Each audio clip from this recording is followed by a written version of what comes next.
우리 항상 인도하실 주님을 찬양합니다. 이 시간도 말씀에 집중하면서 같이 기도하십시다. 오늘 말씀에 주님 은혜를 주시고 전하는 자나 듣는 자나 우리 모두에게 성삼일체 하나님 임재해 주시옵소서.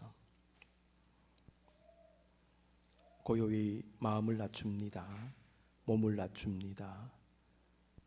복잡한 생각들 다 비워내게 해주시고 성령께서 주시는 세미한 음성 우리 심령에 받아들이게 하옵소서.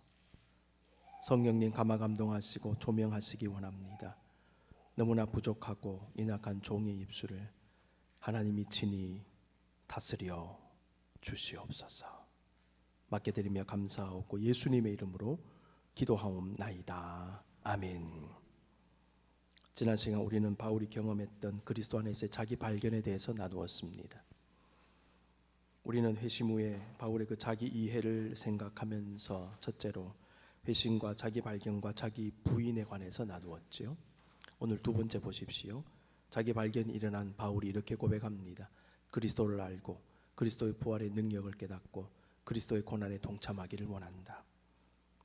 3장 10절 포준 세번역을 한번 읽어보겠습니다. 내가 바라는 것은 그리스도를 알고 그분의 부활의 능력을 깨닫고 그분의 고난에 동참하여 그분의 죽으심을 본받는 것입니다.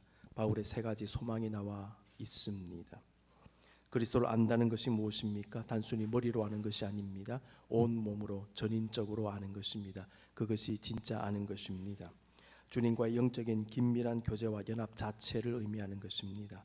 그리스도를 그렇게 온 몸으로 알아가는 사람은 그리스도의 형상을 닮아가며 그리스도의 모습을 나타내며 살아갑니다.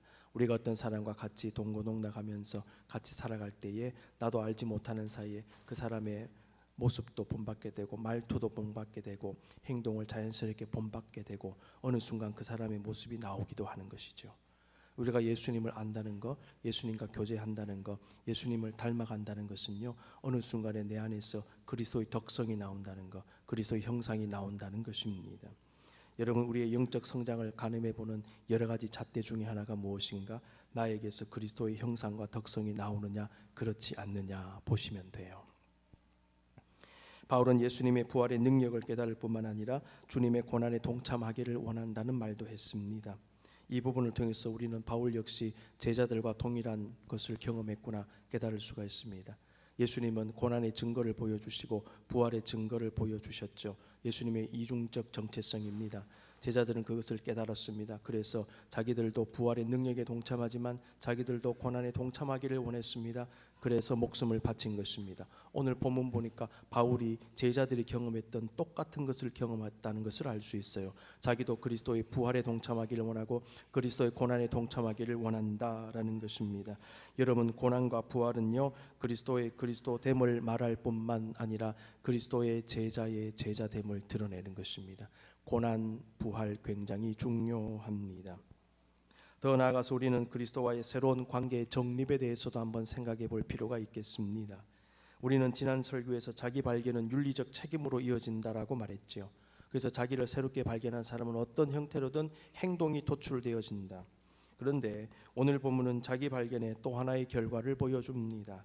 그것은 그리스도와의 관계가 새롭게 정립이 되는 것입니다. 그리스도를 알고 그리스도의 부활의 권능을 깨닫고 그리스도의 고난에 동참하기를 원한다는 이 소망은 누가 가질 수 있을까요?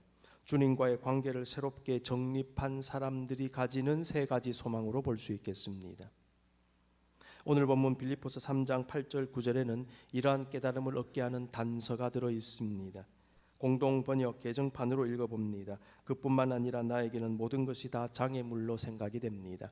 나에게는 내 주 그리스도 예수를 아는 지식이 무엇보다도 존귀합니다. 나는 그리스도를 위해서 모든 것을 잃었고 그것들을 모두 쓰레기로 여기고 있습니다. 그것은 내가 그리스도를 얻고 그리스도와 하나가 되려는 것입니다. 내가 율법을 지킴으로써 하느님과의 올바른 관계를 얻는 것이 아니라, 자, 저기 하느님으로 되어 있죠. 공동 번역은 하나님을 하느님으로 번역을 했습니다.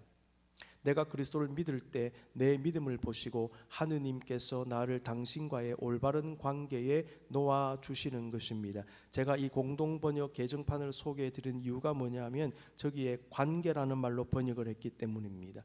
여러분, 우리는 때때로 성경을 볼 때에 우리가 예배 시간에 보는 개역 개정판과 공동번역 개정판과 또 새번역과 표준 새번역과 영문판과 혹은 원문까지 같이 비교해서 읽어볼 필요가 있습니다.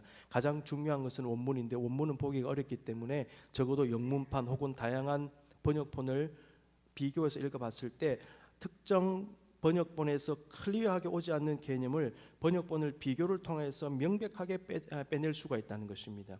그렇기 때문에 제가 어떤 것을 설명할 때에 좀 특정 번역에서 개정판에서 클리어하지 않게 나오는 것을 다른 번역을 사용해서 여러분에게 전해드리는 것입니다. 저기에 보면 관계라는 단어가 나오죠. 이걸 통해서 우리가 알 수 있는 게 뭐냐면 사도 바울이 믿음을 이해할 때 관계로 이해했다는 것을 알게 하는 그 단서가 된다는 것입니다. 나를 당신과의 올바른 관계에 놓아주시는 것입니다.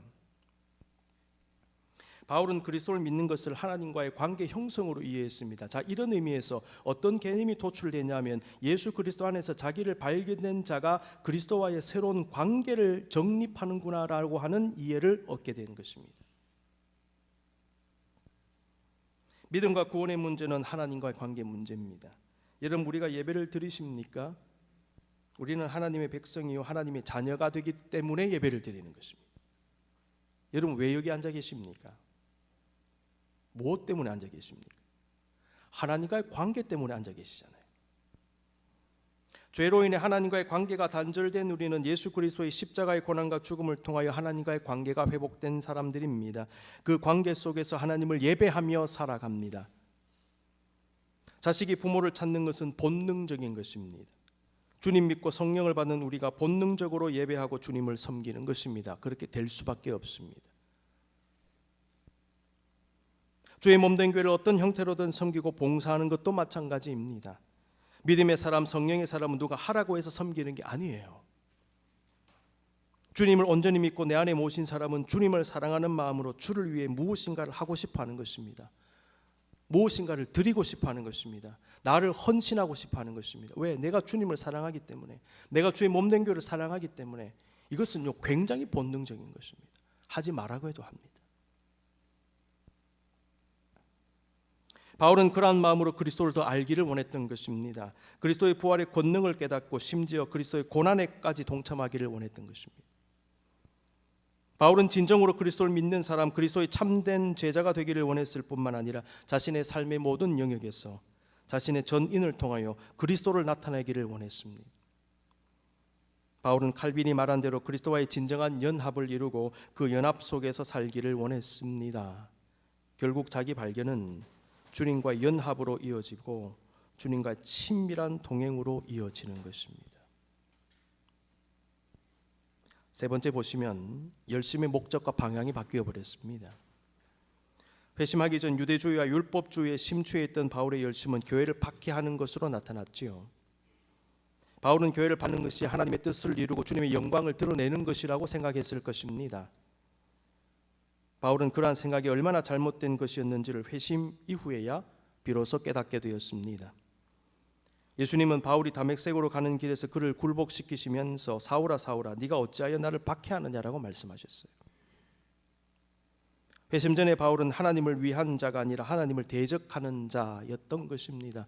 그렇구나, 내가 주님의 영광을 위한다고 생각했는데 나는 오히려 주님을 대적하는 자였구나.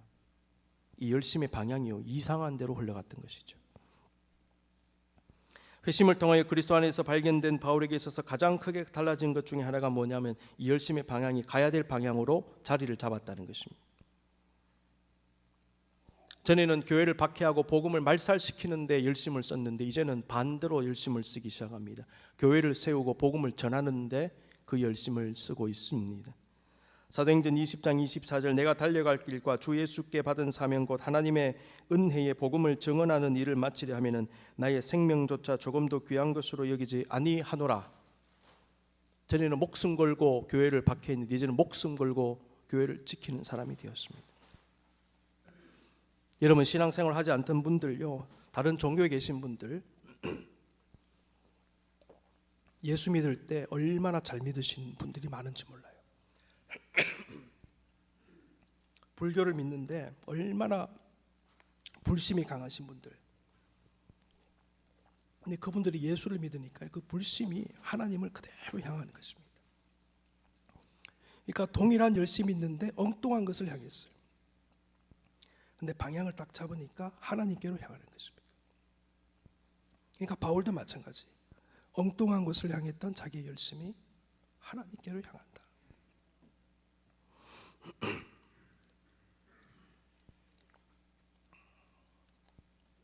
여기 보시면 달려갈 길이라는 표현이 나오는데, 달려갈 길. 오늘 본문에도 달려간다. 사도행전에도 달려간다. 헬라어를 보니까 디오코라 그랬어요. 디오코. 어떤 사람이 사람이나 사물을 잡으려고 재빨리 달려가는 거. 이 단어인데 육상 경기장에서 경기자들이 결승선을 향해서 달려가는 것을 얘기하는 그 단어를 쓰고 있다는 것입니다. 그러니까 바울이 그 당시에 경기자들을 많이 봤겠죠.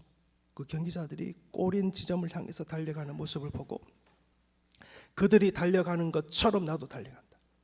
그 단어를 그대로 쓰고 있다라는 것입니다.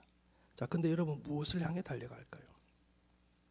기본적으로는 예수님을 향해 달려가는 것인데 오늘 본문에 보면 두 가지로 나타나요. 죄송합니다. 제가 기관지가 안 좋아서요.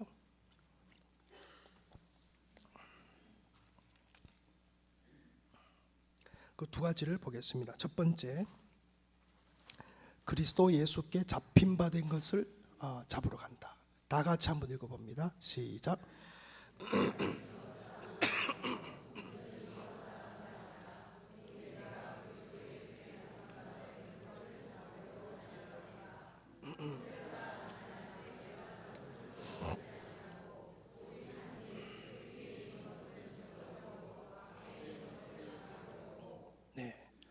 그리스도 예수께 잡힌 바 된 그것이 무엇인가?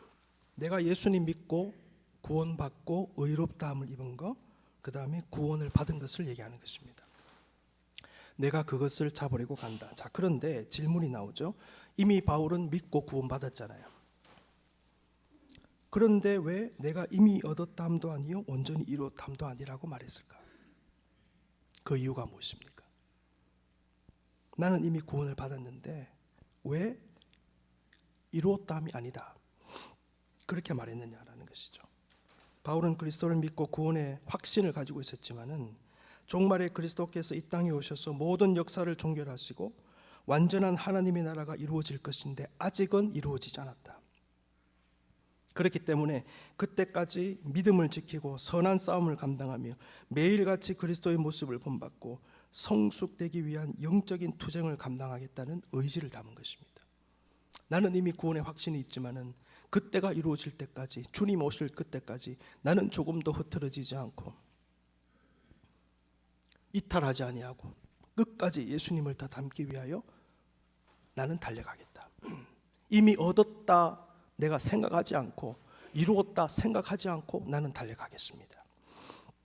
그 당시 어떤 사람들이 이미 예수를 믿고 구원받았기 때문에 영적인 싸움이 필요 없다라고 주장하면서 자유방임주의적인 생각을 가진 사람들이 많았답니다. 바울은 그들을 지금 의식하고 있는 것 같아요. 바울은 그러한 자유방임주의를 경계했습니다. 믿음으로 구원의 확신을 가졌다 하더라도 우리의 생명이 다하는 날까지 긴장을 늦추지 말고 자신의 믿음과 구원을 지키기 위하여 그리스도를 더 닮아가기 위하여 그리스도의 뜻을 이루어드리기 위하여 최선을 다하여 오늘의 삶을 살고 내일의 삶을 살아가야 한다는 것이 바울의 의지였습니다. 그러한 마음이 오늘 본문에 나오는 것입니다. 나는 아직 내가 잡은 줄로 여기지 아니하고 오직 한 일 즉 뒤에 있는 것은 잊어버리고 앞에 있는 것을 잡으려고 나는 달려간다. 바울은 목표를 향하여 달려가면서 결코 영적 방심이나 영적 교만이나 영적 안일함이나 영적 매너리즘에 빠지지 않기 위해 노력했습니다.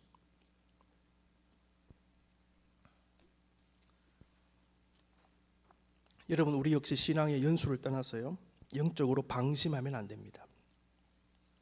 신앙의 여정에 있어서 중요한 것은 과거가 아니라 지금이며 미래인 것입니다. 바울은 뒤에 있는 것은 잊어버리고 앞에 있는 것을 잡으려고 달려간다 그랬죠. 뒤에 있는 게 뭘까요? 무엇을 뒤에 있는 것이라고 얘기했을까요? 여기에 여러 가지가 다 들어있어요.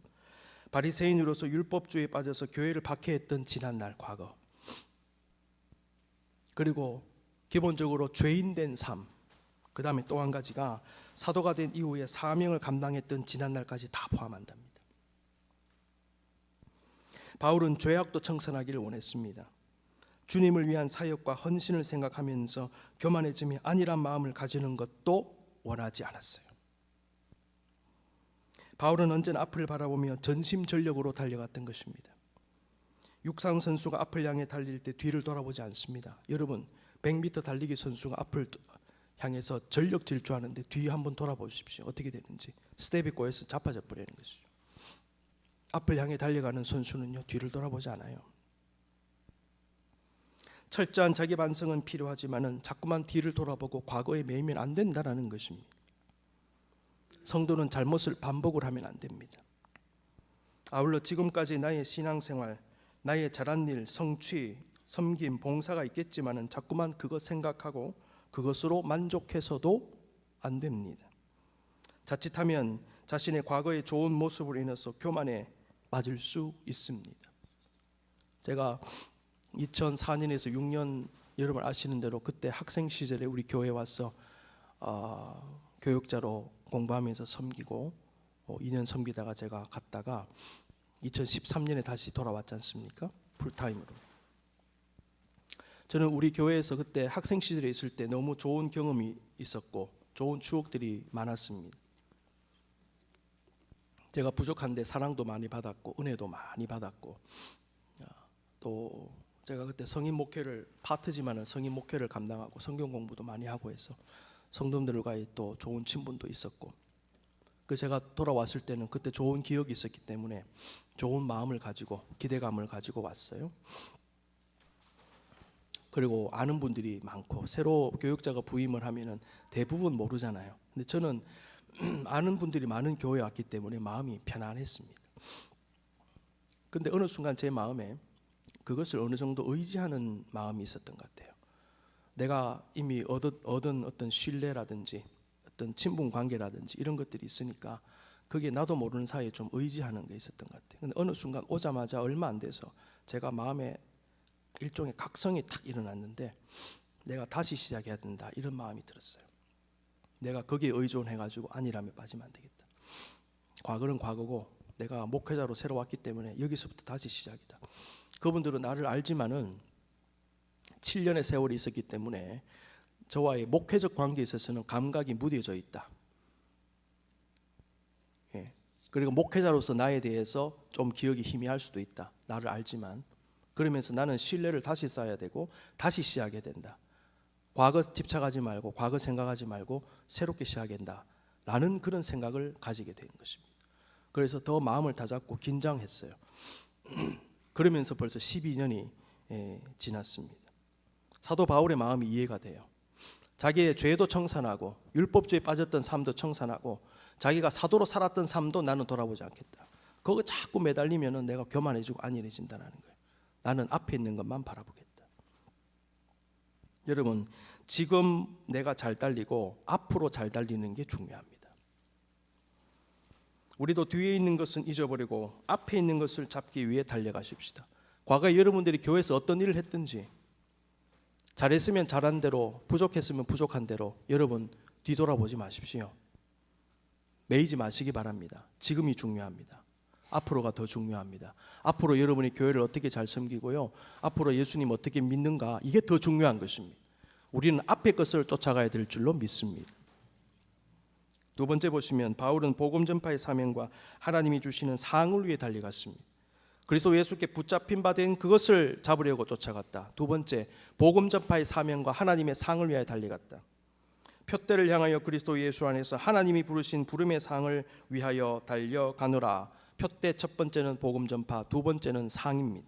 상으로 번역된 헬라어를 보니까 브라베이온인데 이것은 고대 그리스 로마 세계에서 승리자에게 수여하는 상을 의미하는 것입니다.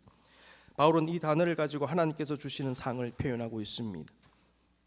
여러분, 하나님이 주시는 상은 이 땅의 상과 비교할 수 없습니다. 바울은 이 세상의 상이 아니라 하늘의 상급, 하늘의 영광 바라보며 표대를 향하여 달려간 사람입니다.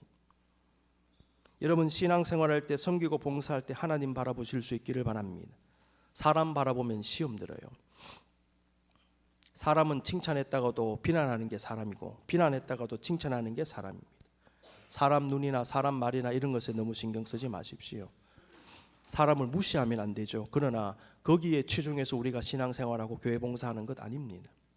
초월하실 수 있기를 바랍니다. 우리는 하늘의 칭찬과 하늘의 상급을 바라보는 사람입니다. 우리는 사람 앞에서가 아니라 하나님 앞에서 살아갑니다.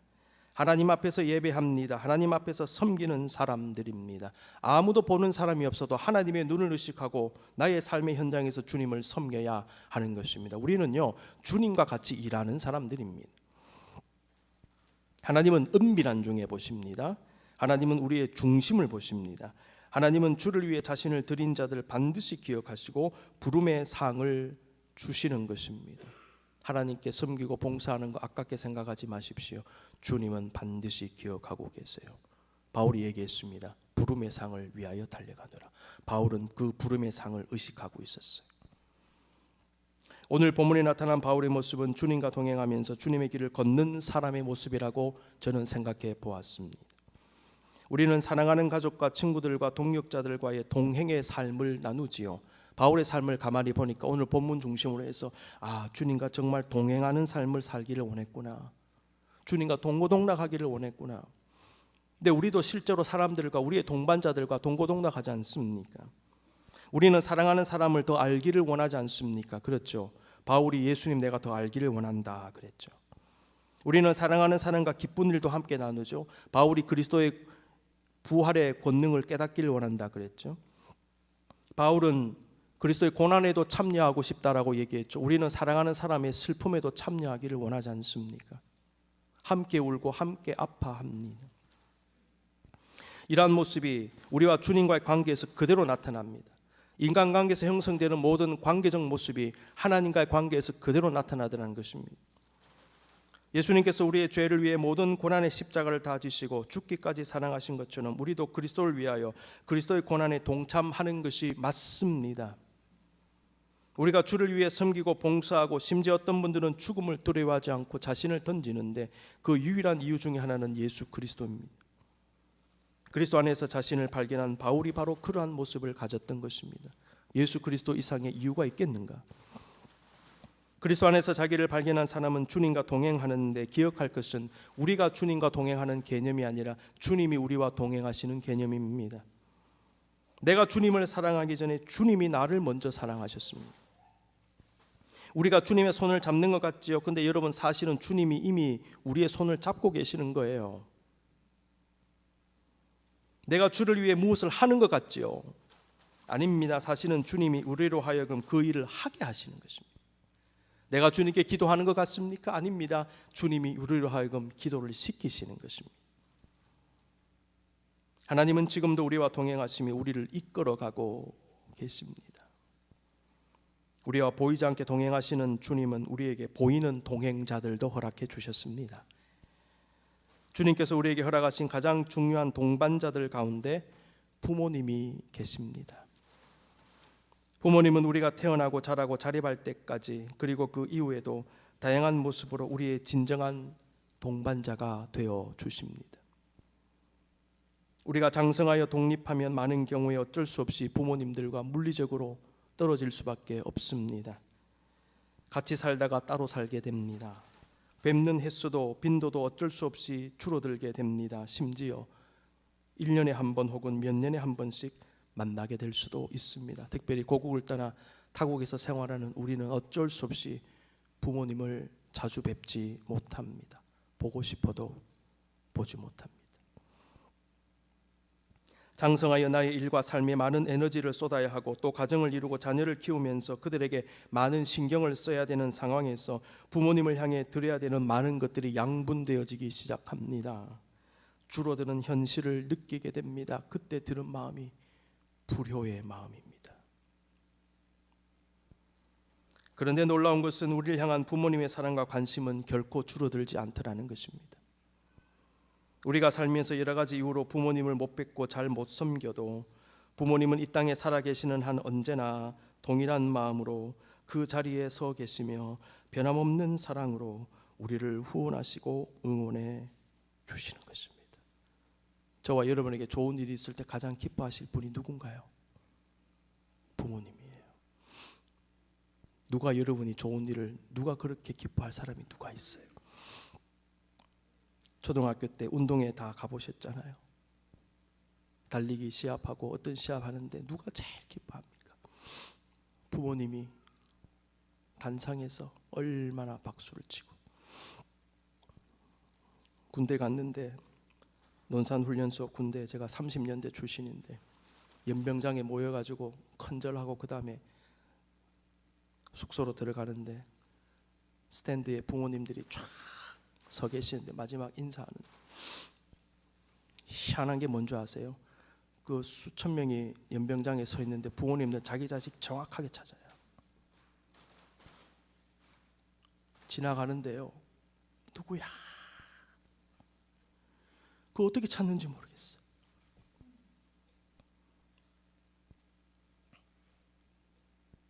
온 집중을 당해서 자기 자녀의 모습을 보면서 응원하는. 저는 두 분 아직 살아계시지만은 간혹 이런 생각이 들어요. 만약 우리 어머니 아버지 돌아가시면 내가 좋은 일이 있을 때 누구한테 얘기하지?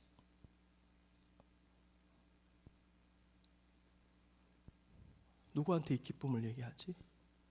누구한테 자랑하지? 저는 가끔 그런 생각이 있어요. 돌아가시면 자랑할 데가 없어요.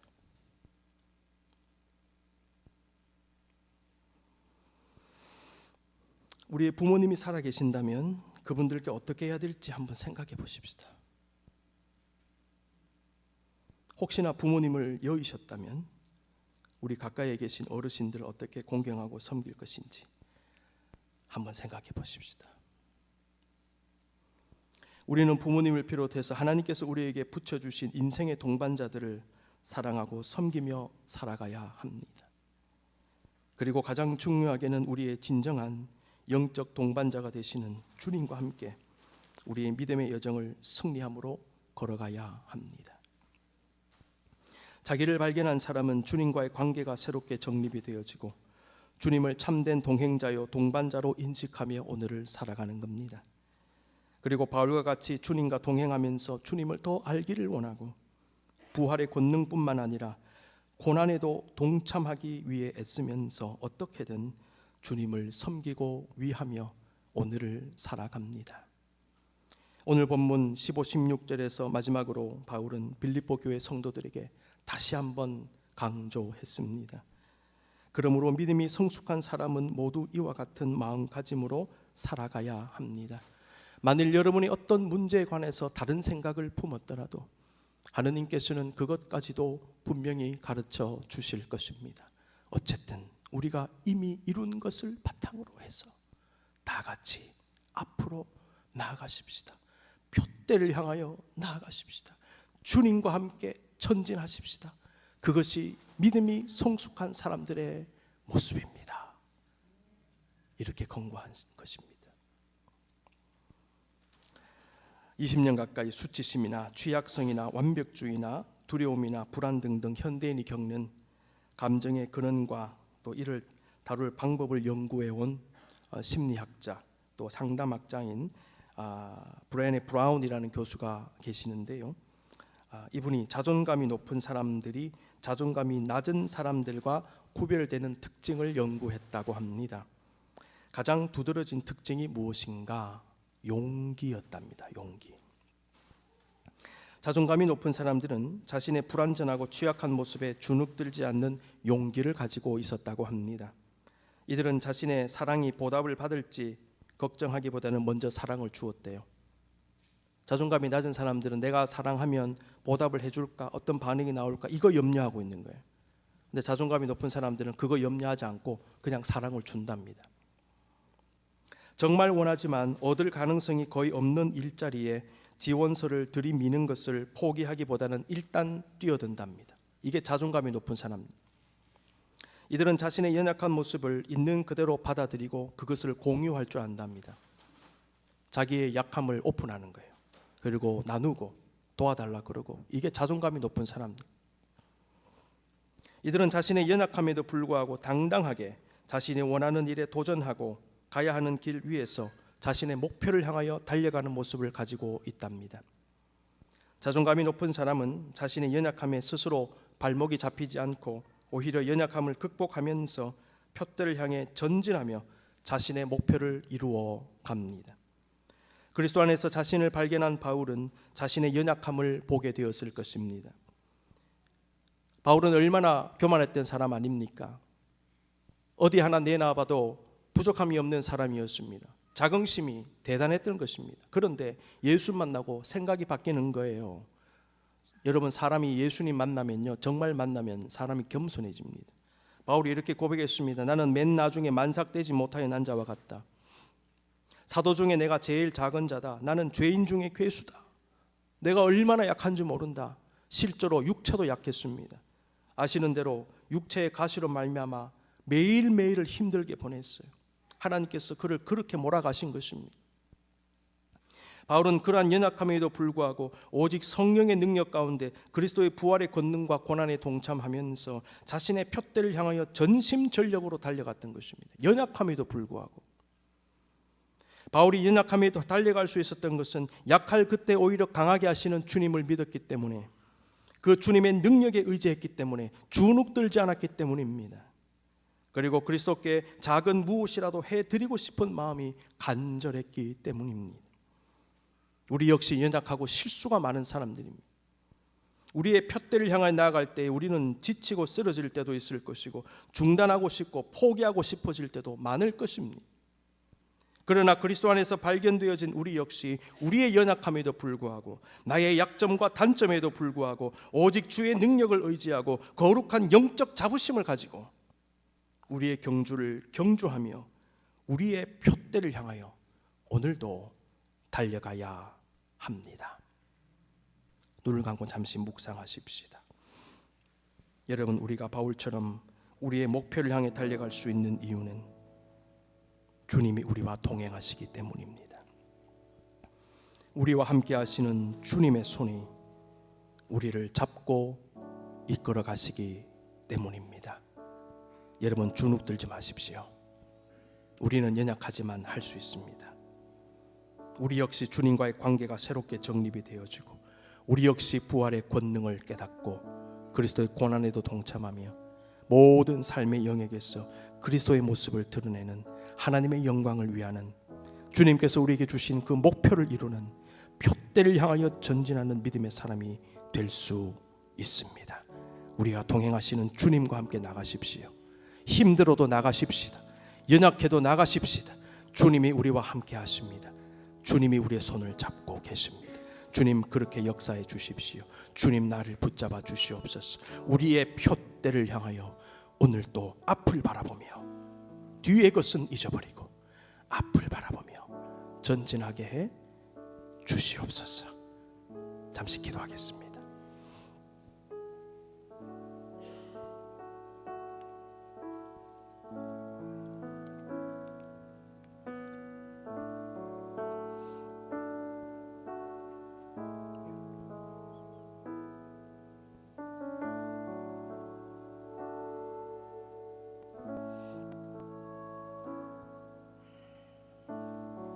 여러분, 우리는 연약하고 부족하지만은 하나님은 완전하십니다.